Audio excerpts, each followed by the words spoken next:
SM রাজিয়ান, GTV news. বিশ্ব তামাক মুক্ত দিবস আজ।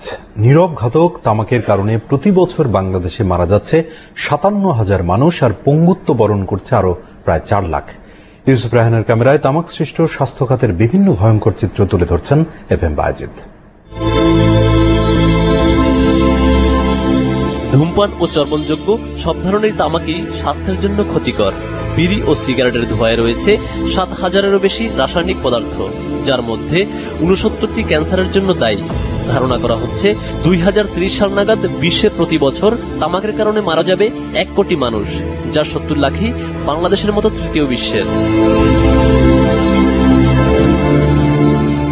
উন্নয়নশীল বিশ্বে তামাকজনিত মৃত্যুর সংখ্যা বেড়েই যাচ্ছে। সুতরাং এটা সারা পৃথিবীতে কিন্তু এটা খুব একটা ব্যালেন্সড বিষয় না। এটা গরিব দেশগুলোর উপরে এই চাপটা বেশি পড়ছে, এবং বাংলাদেশ সেই হিসেবে বিশ্বের সবচেয়ে ঝুঁকিপূর্ণ বা সবচেয়ে ক্ষতিগ্রস্ত ৫টা দেশের মধ্যে একটা। গ্লোবাল অ্যাডাল্ট টোবাকো সার্ভে গেটসের ২০০৯ সালের পরিসংখ্যান অনুযায়ী বাংলাদেশের ৪৩% প্রাপ্তবয়স্ক মানুষ তামাকসেবী, অর্থাৎ বর্তমানে তামাকজনিত রোগের ঝুঁকিতে রয়েছে ৪ কোটিরও বেশি মানুষ। তামাক সেবনের ফলে যেসব রোগের ঝুঁকি বাড়ে তার মধ্যে অন্যতম মুখ, গলা ও ফুসফুসের ক্যান্সার, আলসার, হৃদরোগ, দীর্ঘস্থায়ী শ্বাসকষ্ট, বেড়ে যায় মা ও শিশু মৃত্যুর ঝুঁকিও। চুল পড়া, তারপরে একটু নিচে নামেন ব্রেইনে স্ট্রোক হওয়া, মুখের ভিতরে আসেন মুখের ক্যান্সার, গলার ক্যান্সার, চোখের অন্ধত্ব হওয়া, তারপরে বুকের ভিতরে আসেন একদিকে ফুসফুসের ক্যান্সার, অন্যদিকে হৃদরোগ, পেটের আলসার, কিডনি ইনফেকশন বা তার প্রদাহ বা ক্যান্সার, লিভার সিরোসিস, যৌনাঙ্গের সমস্যার কারণে পুরুষত্ব নষ্ট হয়, মেয়েদের গর্ভের সন্তান নষ্ট হয়, বিকলাঙ্গ হয়। বিশ্ব স্বাস্থ্য সংস্থার গবেষণা মতে তামাক প্রতি ৬ সেকেন্ডে কেড়ে নেয় একটি তরতাজা প্রাণ।